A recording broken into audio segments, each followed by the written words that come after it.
আসসালামু আলাইকুম, welcome to my channel.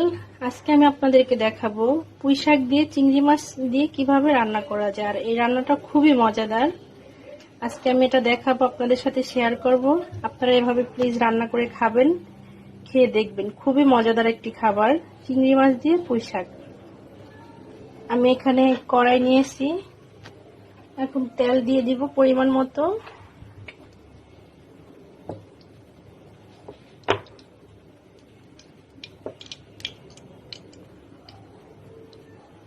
পরিমাণ মতো তেল দিয়ে দিলাম।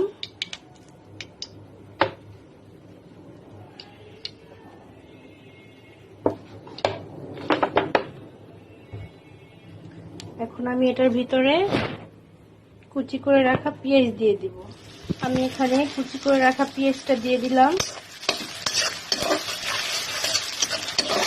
পেঁয়াজটা নাড়তে হবে যতক্ষণ পর্যন্ত বাদামি কালারটা না চলে আসে, ততক্ষণ পর্যন্ত এটা নাড়তে হবে। তো আমরা ওয়েট করছি বাদামি কালার আসা পর্যন্ত। আমার পেঁয়াজটা হালকা বাদামি কালার চলে আসছে। এখানে আমি অ্যাড করবো এখন আগে থেকে কেটে রাখা চিংড়ি মাছ।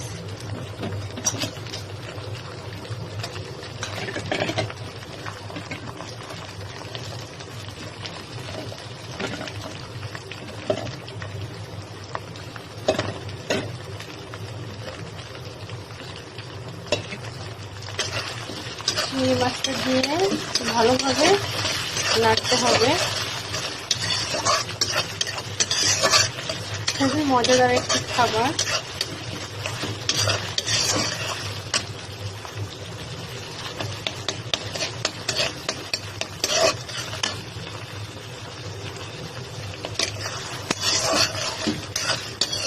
চিংড়ি মাছটা হালকা একটু কালার আসছে, হালকা একটু বাদামি কালারের মতো আসছে চিংড়ি মাছটা। এই পর্যায়ে আমি দিয়ে দিব পরিমাণ মতো লবণ,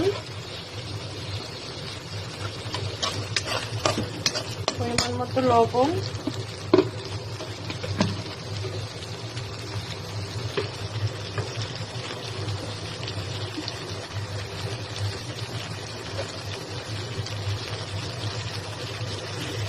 পরিমাণ মতো হলুদ গুঁড়া, পরিমাণ মতো মরিচের গুঁড়া দিয়ে এটাকে নাড়তে থাকবো। এই পর্যায়ে একটু পানি অ্যাড করবো। এখানে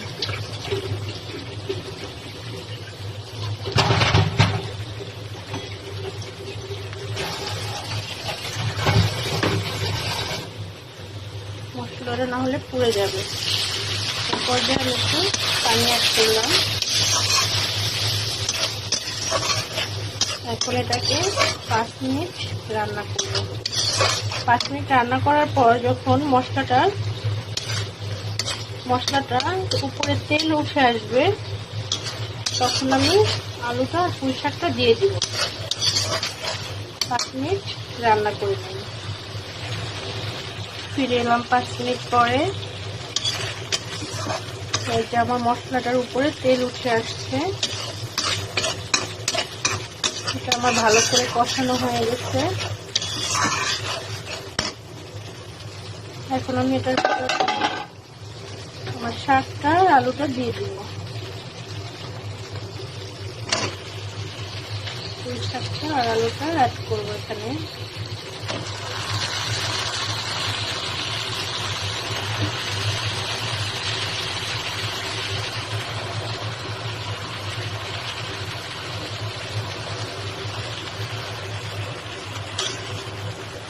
এখন এটাকে ভালোভাবে নেড়ে মশলাটা উপর দিকে উঠিয়ে দিব।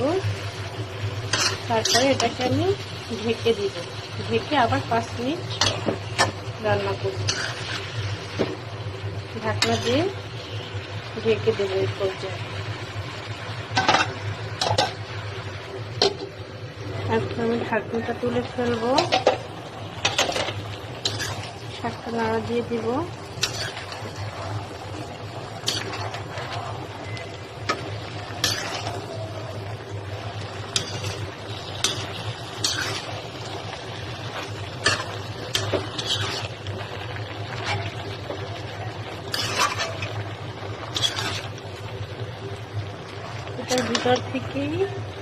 শাকটার ভিতর থেকেই পানি বের হয়েছে। আর একটু পানি আমি এটার সাথে অ্যাড করব, অল্প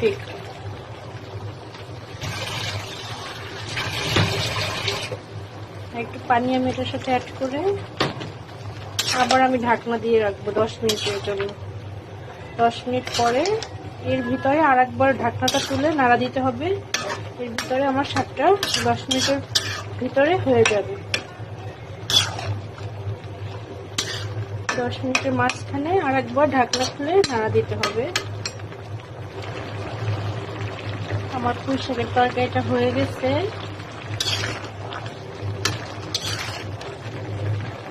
এই যে একবার সিদ্ধ হয়ে গেছে। এখন আমি এটাকে লবণ দেখে, লবণটা পারফেক্ট আছে কিনা এটা দেখে সার্ভ করব।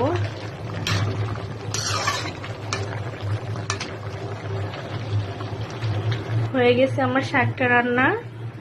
আমি এটাকে সার্ভ করলাম একটা বাটিতে।